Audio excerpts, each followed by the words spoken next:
So good morning, everyone. Thank you so much for attending our webinar this morning. My name is Anoshka Fernandez, and I'm very proud to be a strategic advisor for the Alberta-India Chamber of Commerce and the moderator for today's webinar. We are very overwhelmingly grateful for the positive response we have had since the launch of our Chamber's activities here in Alberta back in August of 2025, including this monthly webinar series, which began in September. In the lead up to India Energy Week, which is now only 1 week away, we have been sponsoring a series of 3 webinars specifically focused on the energy sector. And the intent was to start thinking about how we can build a stronger Alberta-India energy bridge, given the importance of this sector around the world. We have scheduled 60 minutes for this chat, and I know that we started a little bit late, but we're still going to try to get everybody out of here on time at the top of the hour. And just for those who are joining for the first time, wanted to outline a couple of ground rules that we have put in place for previous webinars. All participants have been muted by our host, and questions can be inputted into the chat feature at any time throughout this morning's session. I will do my best to get through them as we go or at the formal Q&A session after all 3 of our speakers this morning have had a chance to make their presentations. We've allotted each speaker about 15 minutes of speaking time to provide us with their thoughts on various aspects of the energy sector, including the recent impact of US-Venezuela actions or any other topic that they wish to explore. When they have 2 minutes left in their time, they're going to see a private pop-up on their screen as a bit of a visual cue. And when there's 1 minute left in their time, my face will show up alongside theirs on the main screen as a second cue. So I just wanted to explain that's what's going to be happening, and we thank all of our speakers for staying on time so we can get through everyone. With that, I'd now like to introduce Mr. Puneet Manchanda, a director with the Alberta-India Chamber of Commerce, to bring greetings on behalf of the Chamber. So, Mr. Manchanda, please go ahead.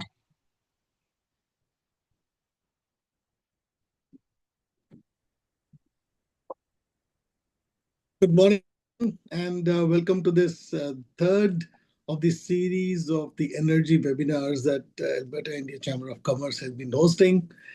Today, we do have really good speakers on our panel that you'll be hearing from, Mr. Faisal Khan, Mr. Amit Kumar, and some of the other experts in the area, in the field. Some of you may or may not be aware of some of their accolades that they've been collecting over the years and the direction they've been giving to the energy in Alberta. Alberta-India Chamber of Commerce has been recently launched, as most of you know, which was basically 9th of August this year. And within this short span, we have been able to get a lot of strides in the right direction, where we want to make sure that we are contributing towards the growth of trade between India and Alberta. That's our main focus. We'll be certainly hosting some more webinars throughout the year, so keep tuned in. Our team is there at the India Energy Week, which is happening from 27th till 30th in Goa, that's in India. And to commemorate that, we are actually hosting our launch of the India chapter on 31st in Delhi. And a lot of Alberta representatives from the government are also going to be there present, and they have been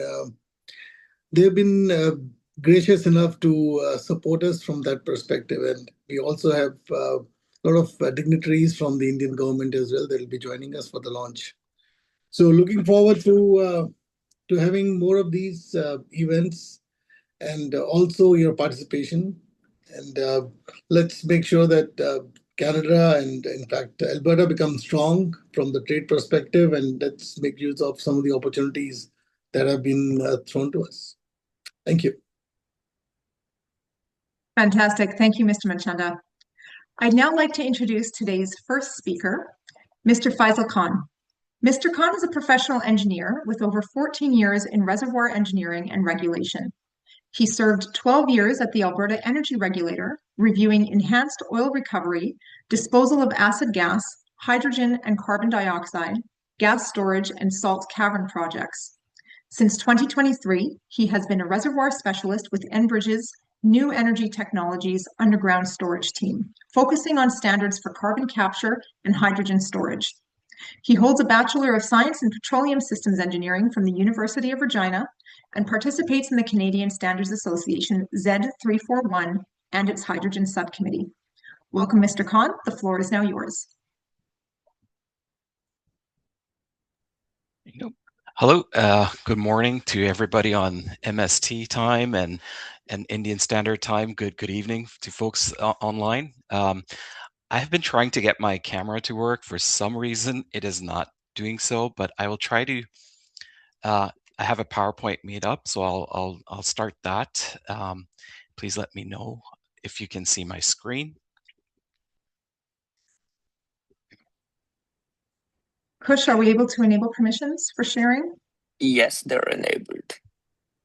Okay. Okay, there you go. Yes, they are.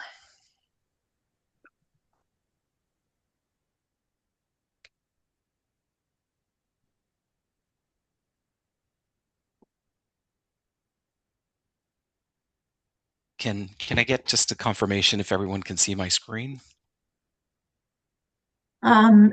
Are you on a blank screen right now? It does appear that you're sharing, but we don't seem to be seeing any content.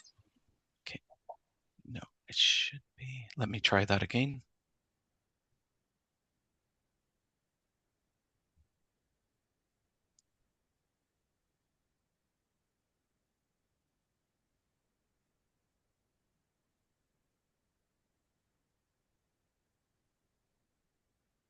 Is this working right now?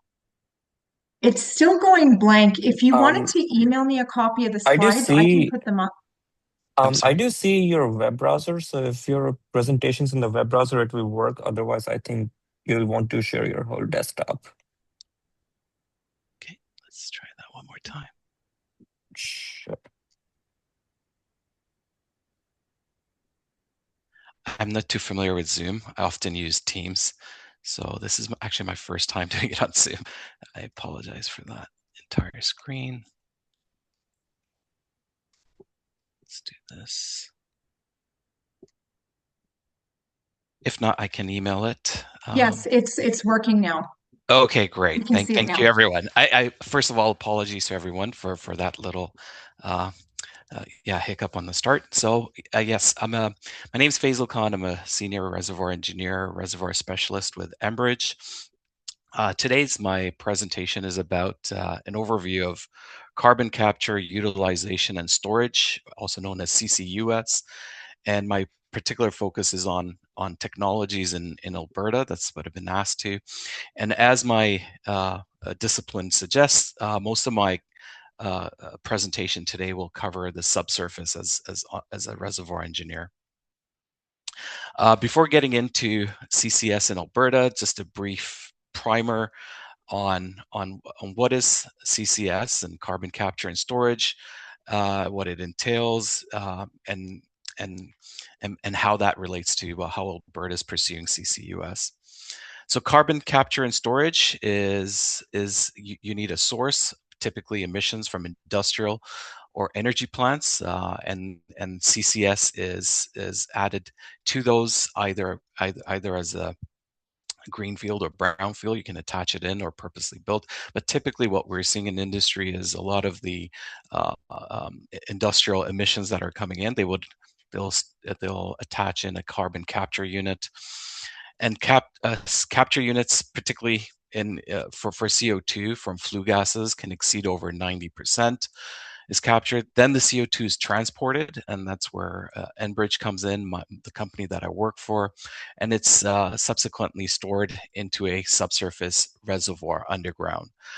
There's two uses, so and I'll get in that as we progress on the presentation.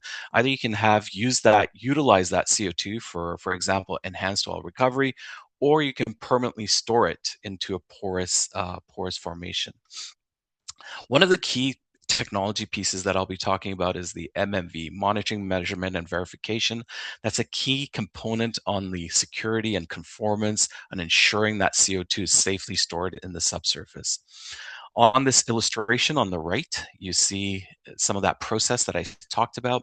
Industrial sources such as cement, steel, natural gas, coal power plants could also reduce their emissions by capturing that CO2. And it's transported, and as you see, from the well, from pipelines to the well, from the well, it's injected into subsurface deep reservoirs, either locked in as part of an enhanced oil recovery or into deep saline aquifers. Furthermore, just breaking down in the subsurface, there's many different reservoir types or technologies that you can store the CO2.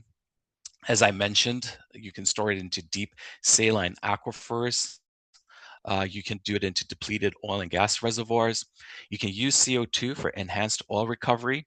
And what that does is the CO2 is miscible in your oil, and it helps reduce the viscosity, and you can produce residual oil. So you get additional benefit of producing additional oil and storing some of that CO2. You can do it into deep, unminable coal seams. This is unviable in my opinion, but it is theoretically feasible, or solution mine salt caverns. Again, salt caverns, I don't see it happening at scale. Just because it's very expensive to solution mine your cavern and your volumes are limited. The largest of these methods of storing subsurface are perhaps the highest is aquifers, because as you see on the figure on the right, a deep saline aquifer could be what we call in reservoir engineering infinite acting, or really large repositories for CO2, or depleted oil and gas reservoirs, but they're a little bit less limited than storing it into deep aquifers. You can also do it offshore. So you can drill offshore, for example, in Japan, they're looking at offshore CCS, especially if you don't have good reservoirs onshore, sandstone or carbonate reservoirs onshore. Focusing on Alberta. So how is Alberta pursuing CCS? Alberta allows both. So we have in Alberta both CO2 EOR storage happening. Again, as I mentioned, you get additional oil, you're storing CO2. And some of the benefits of doing EOR storage is you know the geology, because you have a history of production. You know a lot of the data is available. But one of the risks of doing storage of CCS, CO2 storage in depleted or in oil and gas reservoirs, are the legacy wells. And typically in Alberta, we have two pathways of storing CO2. And those are regulated by the Alberta Energy Regulator under their Directive 65 Resources Applications. Under Unit 2 is for CO2 EOR. That's how the approval, the regulatory requirements are expressed under that directive. Or Unit 4, where they talk about disposal and storage, and CO2 sequestration is part of that unit as well. I just want to touch upon some of the mechanisms on the geological side. What is trapping the CO2? How do we ensure? So commonly I get asked questions by folks. How do I know the CO2 is staying where you've put it in? There's some fundamental trapping mechanisms that we have to recognize. You have physical trapping that's happening. So when you inject CO2, it's buoyant, it's less dense than the saline water, for example, in an aquifer. And overlying the aquifer, geology will do an assessment of that formation and the overlying storage complex to ensure you have an impermeable, so low permeability prevents the CO2 from migrating upwards due to those buoyancy forces that I spoke about. The other thing is CO2 is soluble in the water, so some of that CO2 does dissolve into the water. But as you see on the figure on the right, solubility trapping happens. This is a logarithmic scale, so it happens at really long times, like hundreds of years. That solubility trapping is dominant. Really, it's the structural trapping, physical trapping that I mentioned earlier. That's the dominant one in the early stage. Typically, you'll see this figure on the right on a lot of CCS presentations when they're talking about CO2 sequestration subsurface, and mineral trapping. So mineralization of that CO2 happens at much longer times. The two dominant trapping mechanisms subsurface are residual trapping, and this is also called capillary trapping as well. So CO2 is trapped as a residual non-wetting phase. When you inject CO2 into reservoirs, the wetting phase is the water or the aquifer, and the CO2 is the non-wetting phase, and mineralization of the CO2, converting it into solid. And that doesn't happen until really on tens of hundreds of or thousands of years later. So these are the fundamental mechanisms of how CO2 is trapped and stored on the subsurface side. Why put it into the subsurface? What are the benefits of injecting CO2 into the subsurface? Really, it boils down to the compressibility factor. And on the figure on the right, I have a little cartoon here illustrating how you can take a 100 volume unit of CO2 and compress it down to 0.27. That's almost a 370 times compression rate for CO2 when you inject it into deep reservoirs. And typically we want the CO2 to be in supercritical phase. That's beyond the, think of it as a dense phase. And that occurs typically at depths of 800 meters or deeper. In Alberta, there used to be regulations that you have to store CO2 at least at a minimum depth of 1,000 meters or deeper, again, to reach that supercritical, to ensure you're in that supercritical phase, which is 7.4 megapascal or 31 degrees Celsius. But Alberta rescinded that requirement. So they said, okay, you don't really need to have that 1,000 meter. And why is that? It's more to do with CO2 efficiency. It's not that CO2 cannot be stored at shallower depths. It's just more efficient. Again, going to that compressibility. When you're putting CO2, it occupies the pore space, the porosity in the matrix rock that's in the reservoir. Again, if you're able to squeeze in, so to speak, more CO2 into that pore space, you're using less of that volume, that rock volume, and your CO2 plumes, the physical CO2 that's stored, are smaller, or you have a smaller plume area. And again, storing it down in that supercritical phase is primarily due to increased efficiency and security on making sure your CO2 plumes are small. You're not having large CO2 plumes in the subsurface. Again, focusing on Alberta, the Alberta on the right, you see all the hubs or the authorization that the GOA, Government of Alberta, has approved back in 2022. 25 hubs were approved for evaluation rights. However, CO2 has been around in Alberta before that. In 2012, Alberta approved what's called the Shell Quest sequestration project, and they commenced injection in 2015. And to date, Shell Quest, which is, I think, identified where this number 2, no, actually it's not. It's number 1. It's actually perhaps cut off. It's somewhere up there. It's cut off on that illustration. Oh no, it's right there. Number 1. That's the Shell Quest project. To date, it's sequestered 9 million tons of CO2. And interesting. So Alberta, what it does is it has a tiered system, a phase system, where you first give out rights. The government will give out rights for evaluation, where companies will go in, do geological assessment, characterization, evaluation of seeing how suitable is that reservoir for storage. Before the Alberta government allows, then you have to go back and apply for sequestration rights. So first you get evaluation rights, and then subsequent, and I'll get into in some of those mechanisms from the regulatory perspective, what that looks like in Alberta. But really, to date, we've only 5 of these 25 hubs have actually gathered or gained sequestration rights. And Alberta, at the bottom where you see this triangle, the Alberta, the way the regulatory structure is, the agencies that manage this, Alberta Energy and Mineral gives you the tenure rights, the right to that pore space that I was talking about. The AER, on the other hand, does the oversight and review and approval of schemes as from the technical aspect, the safety and the containment. And Alberta Environment and Protected Areas is the third agency, and they're they're entitled on the credits. So whenever you're storing CO2, 1 ton of CO2 generates a credit, and Alberta Energy and Protected Areas has protocols along those lines. I also touched upon the MMV plan. This is a key enabler for CO2, and then this is universally accepted globally on for example, ISO 27914.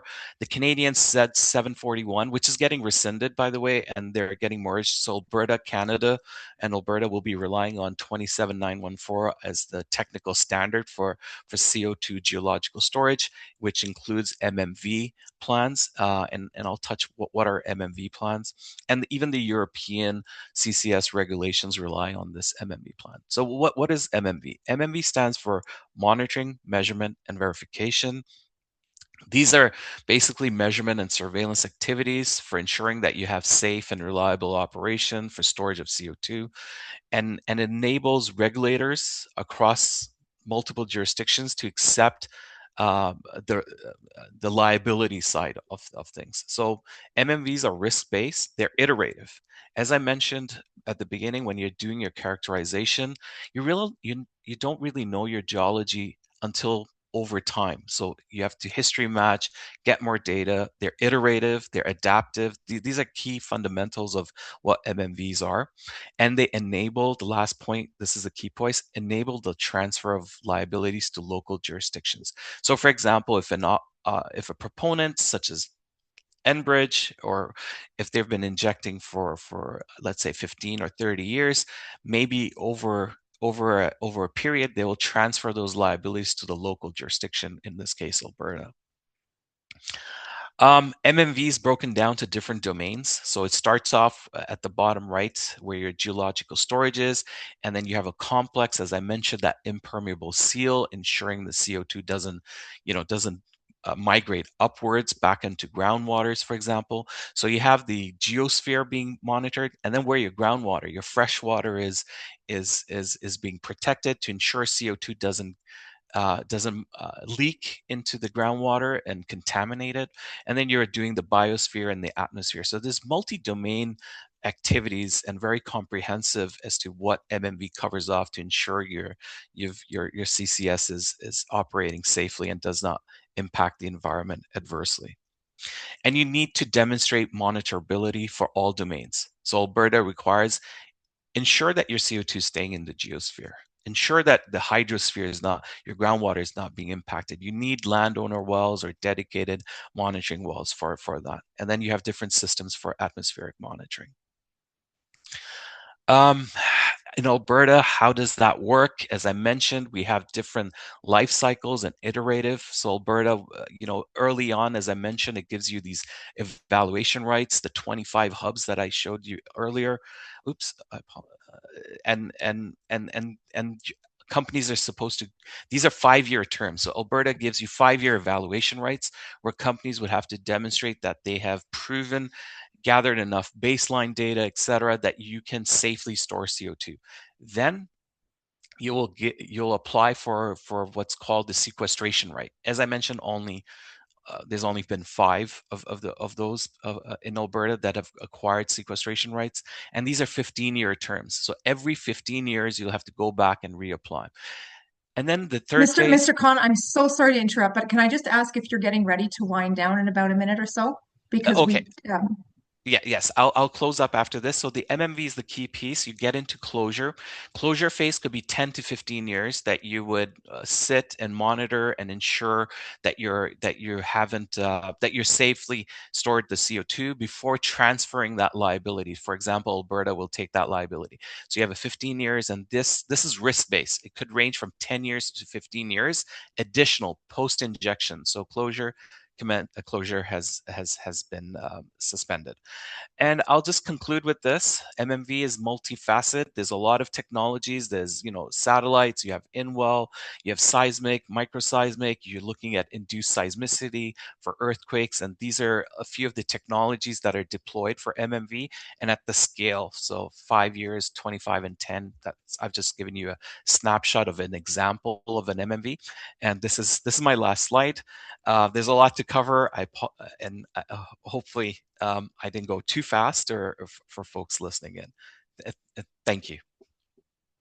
Thank you so much. And I'm always reticent to interrupt our speakers because there's so much knowledge and wisdom that's being shared. So thank you so much for the detail. I just, especially with our late start, wanted to make sure that we get through our other speakers in case people do need to drop off exactly at 9 o'clock. So thank you so much for that.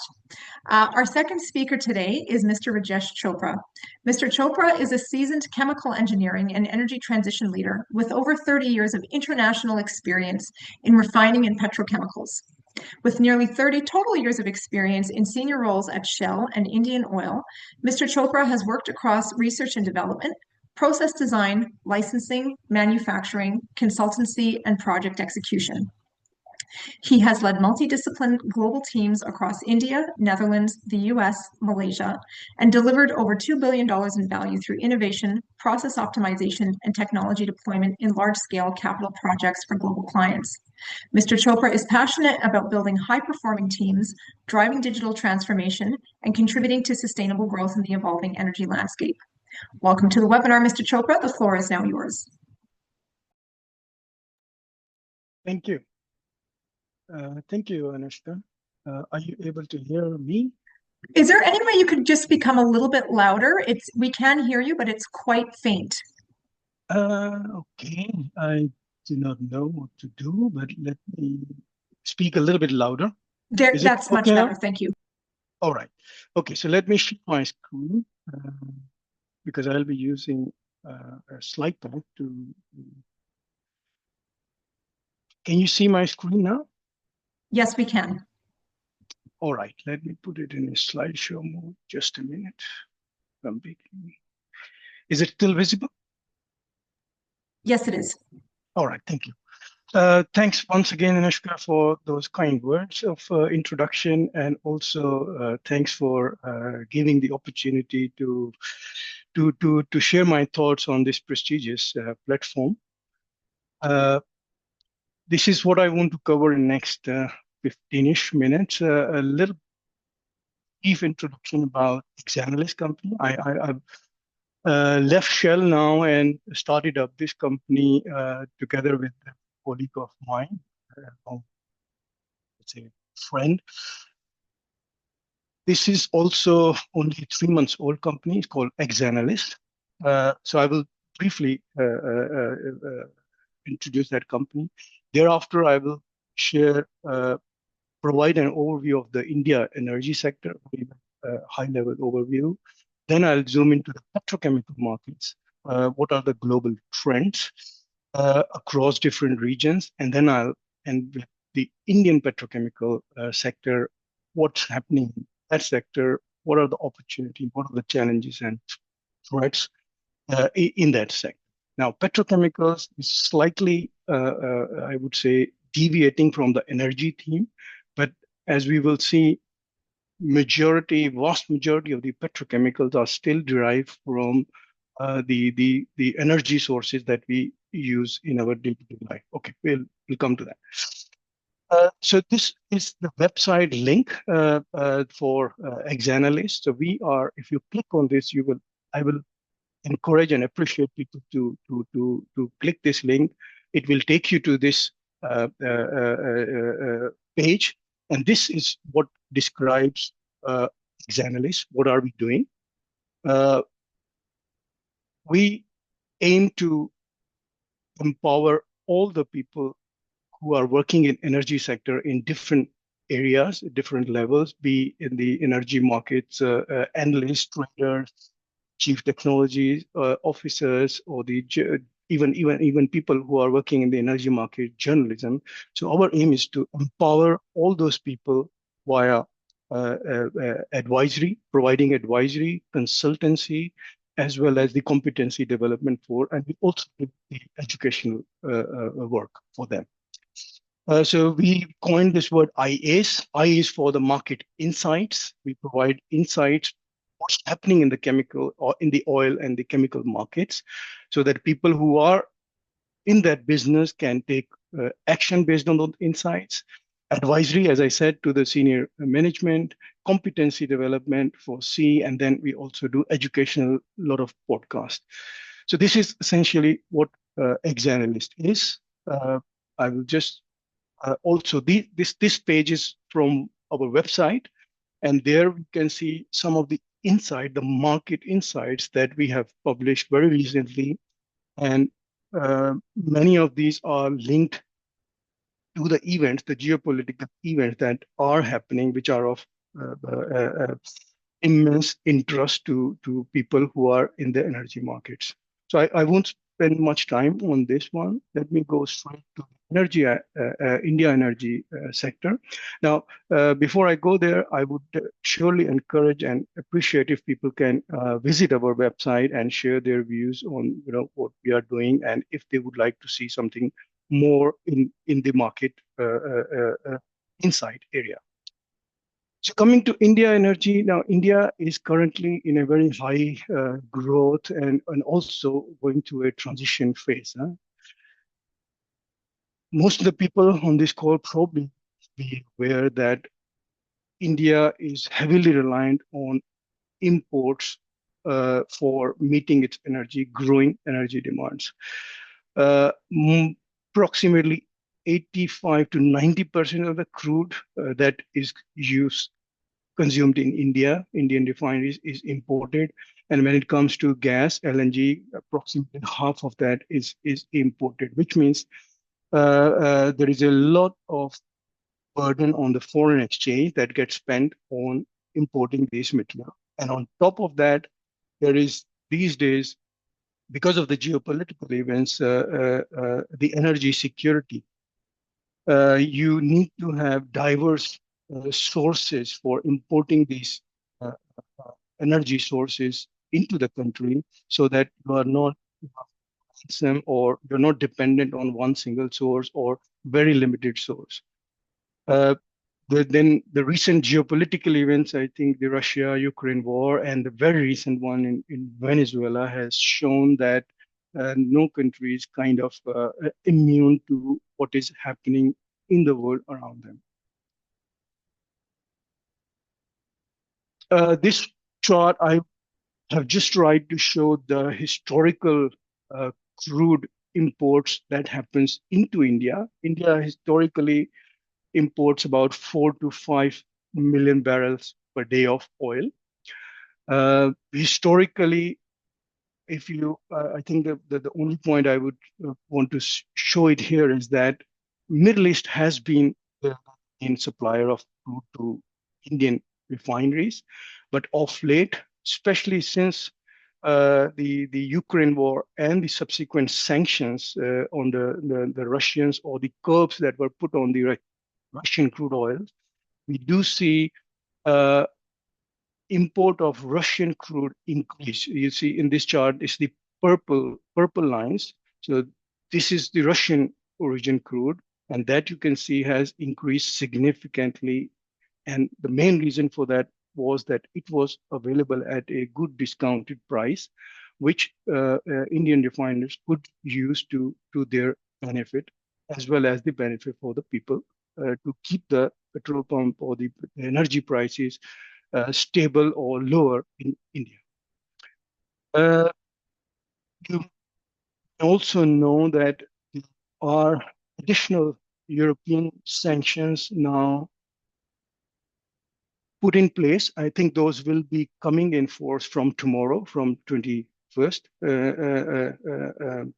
of January, that will prohibit import of any distillates, any oil products into Europe, which has its origin in Russian crude. So what was happening post-Ukraine war, that the Russian crude that was available to India on discount was being refined, and some of those, the products, especially the diesel and the jet, they were being exported out to Europe. And India was doing it, Turkey was doing it.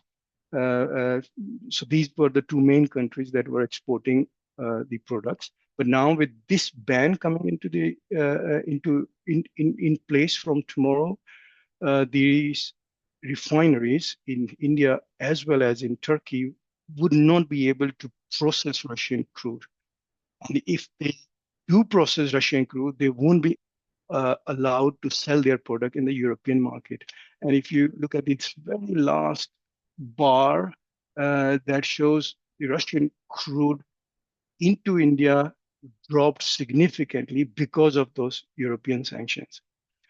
I'll also briefly touch on the Venezuela crude, because that's something that has happened very recently. Indian refineries used to process Venezuelan crude up till 2019 or so, before the Venezuelan crude was sanctioned by US. Since then, Indian refiners have not really processed or not much processed the Venezuelan crude. Now, the Venezuelan crude here in this chart would be these bluish lines, and which you see have disappeared. So this is on the crude side. So when it comes to the gas side, Qatar has been the largest supplier of LNG into India. Of late, there are new supplies coming from US as well as from Russia and some other places. But India is still dependent for its crude oil requirements, heavily dependent on imports. On the gas side also, majority of the gas is coming from outside.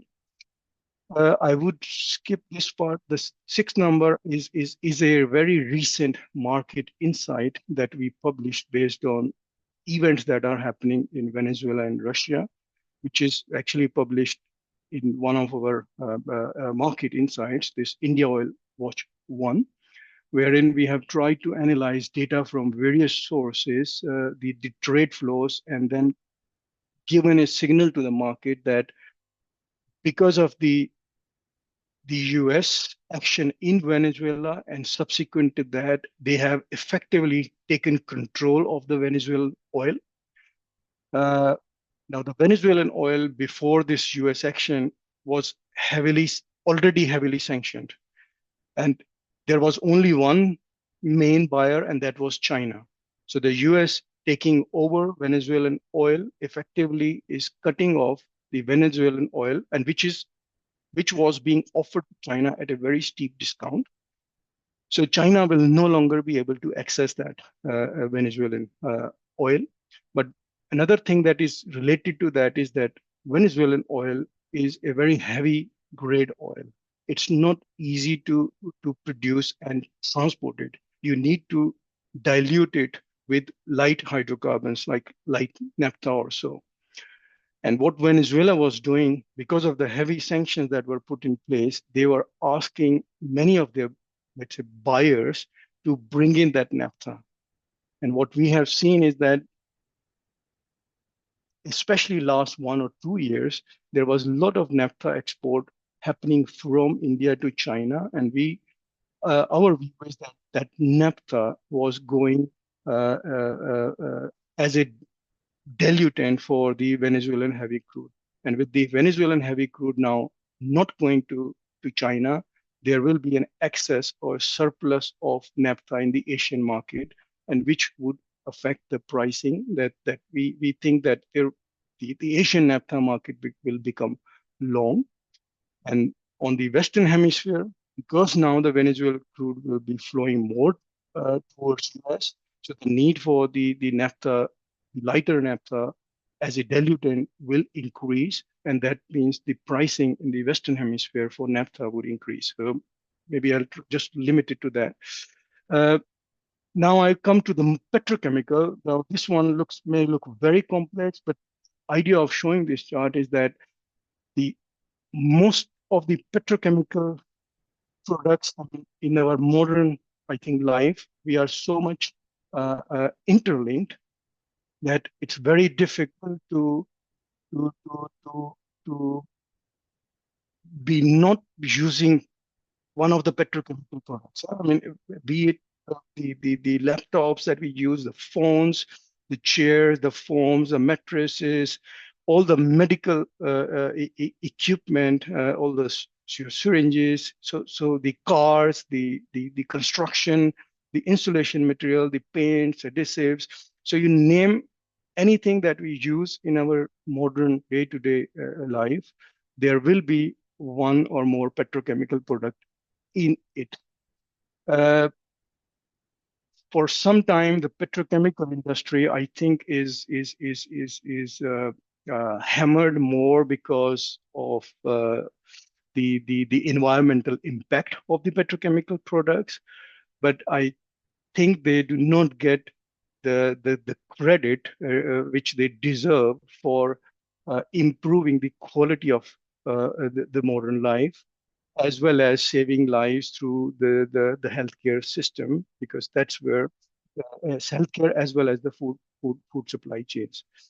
So I think I will just go to the next part. And I'm sorry, Mr. Chopra, again, are you just about ready to wrap up here? Because I want to make sure that we get to Dr. Kumar as well.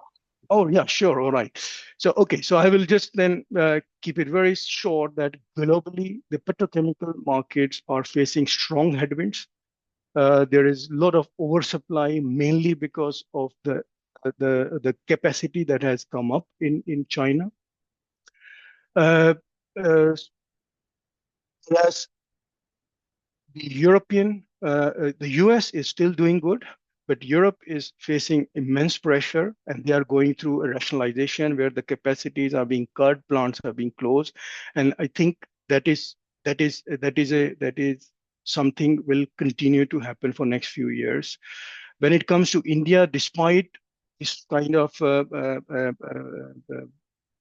sorry picture for the global world, India is in a very sweet situation because of its very high economic growth, as well as the rising population, as well as the I will just so many things. Okay, disposable income is growing, as well as the growing e-commerce. So there are a lot of opportunity in the petrochemical space when it comes to Indian market. It's kind of very different from the outlook for rest of the world. And India is, for next decade or so, would be driving the petrochemical industry growth, not just in India, but for the entire world.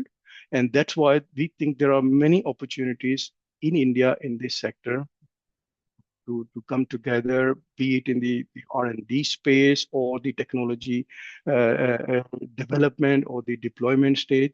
But there are many opportunities in this sector. And there are more opportunities in the specialty chemicals sector compared to the commodity sectors.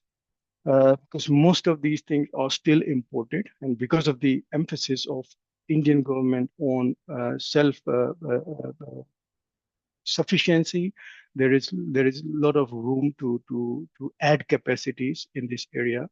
There are, of course, challenges. Petrochemicals are like capital-intensive projects. Yeah, so there can be some threats to when we talk to people, senior people in this industry in India, they are worried about the cheaper imports that could come from China or the Middle East, because right now we are in oversupply market. So that's something that will remain as a threat. And there are a few other things that I've lifted, but I think I would try to close it at this point. Sorry, I didn't realize the time.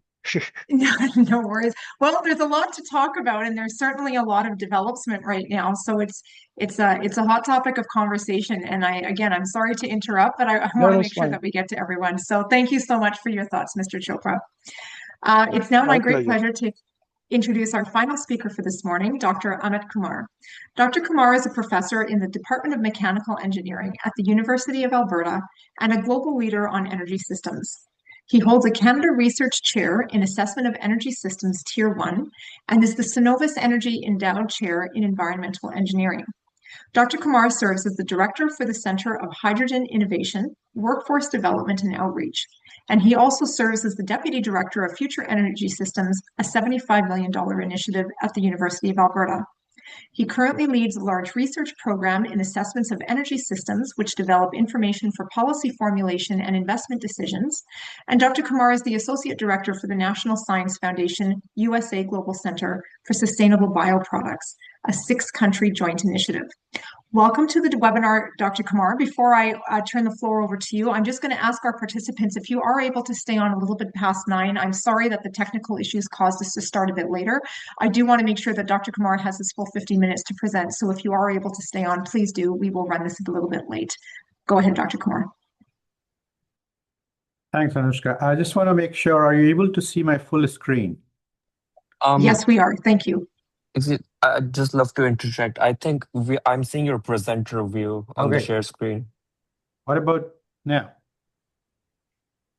Yes, that's perfect. Okay, good. Okay, good morning, everyone, and good evening in India. I'll keep my remarks brief and at a little bit high level in terms of the opportunities for Alberta-India energy trade. I wanted to just talk a little bit about in terms of the current energy situation, and I'll be brief because Rajesh has covered some of these. I also want to look at a little bit forward and ahead to 2050 in terms of what the scenario is and what do we see potentially by 2050 and how that will help us in kind of getting towards meeting our energy demands. And then with the energy trade and energy is directly coupled with the decarbonization commitments, both the jurisdictions, and that influences also how you basically look at what energy you use and how you develop your energy sector. And then some comments, closing some comments with the collaboration between the two jurisdictions and opportunities. I want to start with, if you look at currently, the world population is about 8 billion. And the projection is that it's going to go to almost 10 billion by 2050. Now, where the growth is going to come from? 6 countries, 5 of them developing nations, and India, major one where the growth will come from. And then if you look at these, the growth in this, the people will need energy. And the projections suggest that, the energy consumption is going to go up by 35%. 50% of this will be consumed in Asia. So you think about, the energy requirement and the need for energy. I mean, oil and gas will still be playing a key role by 2050. We'll have more penetration of the other sources and renewables, but oil and gas will still be a major source of this. If you look at Alberta, and I want to talk about Alberta a little bit here for the folks in India. Alberta, if you look at in North America, Alberta is one of the largest hydrocarbon base. We produce currently about 4.2 million barrels of oil. And most of these, almost probably I would say 90%, 95% of these goes to US. So everything is exported to US. The reserves for us is 4th largest after Venezuela, Saudi Arabia, and Iran. So very large oil reserves.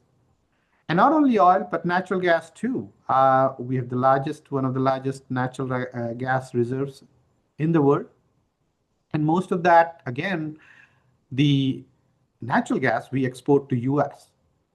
So, there is an opportunity, and this shows that Alberta is a large energy hub, which has the potential to export to other jurisdictions, and especially with the growing energy demand in India.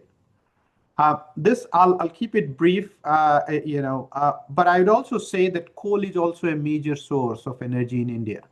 I would say majority of the power generated is coal.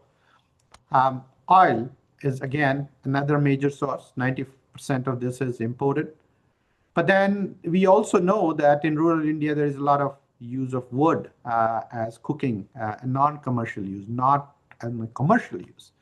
So that is another energy source currently. And then the renewables, solar and wind are growing, and solar specifically quite a lot in India, and expected to grow substantially too. And there is some hydro and other sources. What India themselves have, coal and oil, and then the other sources, but majority I would say energy, majority of the energy, oil and natural gas, is imported. And this just shows the primary energy consumption, the projections by 2050. So this is going to grow by 90% in India. So the demand for energy is going to go 90% by 2050. So you could imagine the demand for these energy and then the opportunities for export, and then they will import quite a lot of these energy.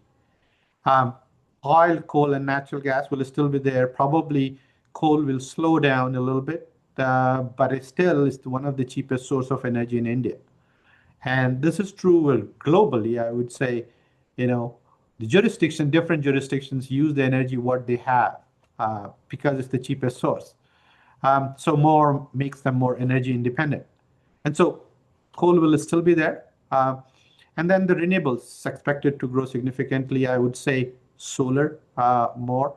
But then nuclear energy will also play a key role because of the footprint, environmental footprint, and its footprint in terms of, the area-wise. Also, it's pretty compact. So nuclear will grow too, which will be part of the energy mix. I won't go into details. I mean, this Rajesh has covered well in terms of the imports.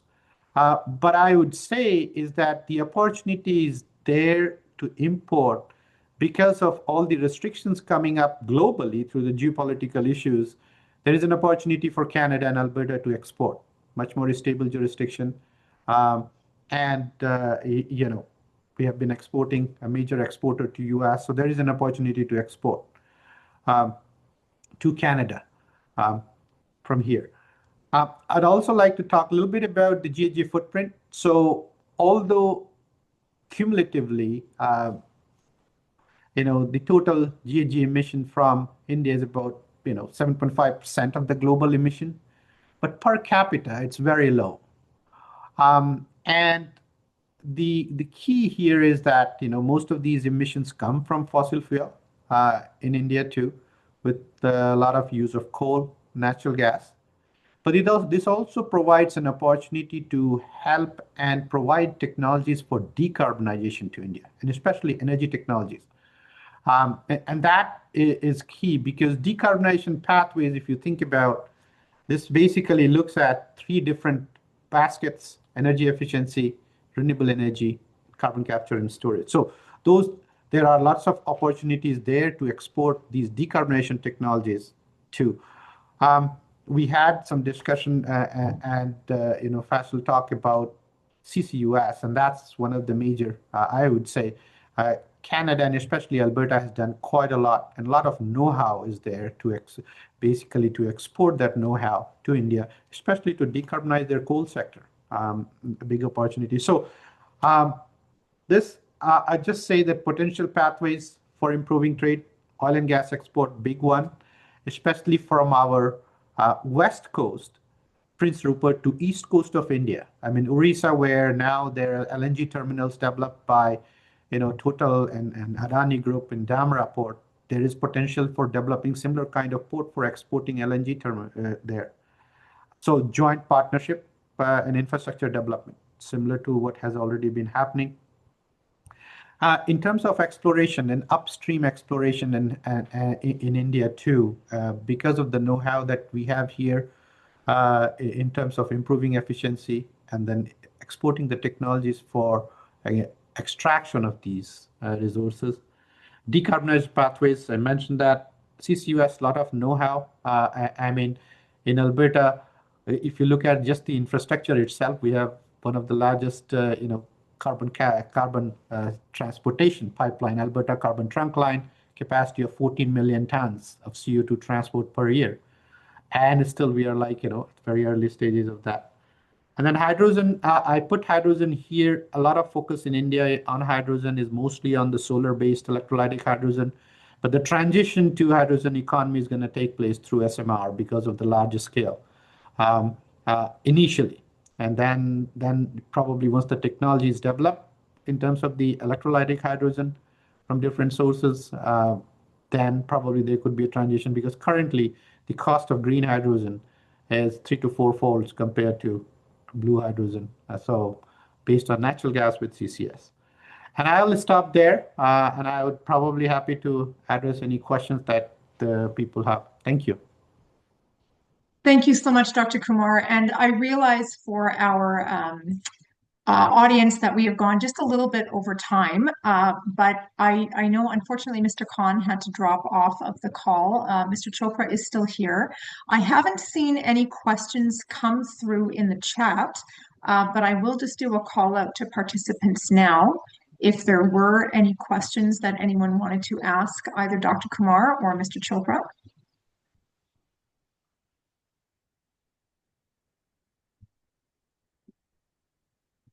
And not seeing anything come through, I would like to take this opportunity to sincerely thank our presenters this morning for their time and all of you for your kind accommodation with our last minute switch. It's been a pleasure to host you. Thank you for your support of the Alberta-India Chamber of Commerce. We are getting very excited for the launch of our formal India operations to take place in Delhi at the end of this month. The recording of today's webinar will be posted to our official YouTube channel in the next couple of days.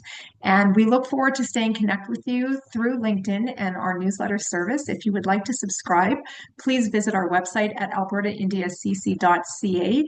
And we will look forward to having you at our next webinar. So thank you very much, everyone, for your participation today. And I wish you all a good day or a good evening. Bye-bye.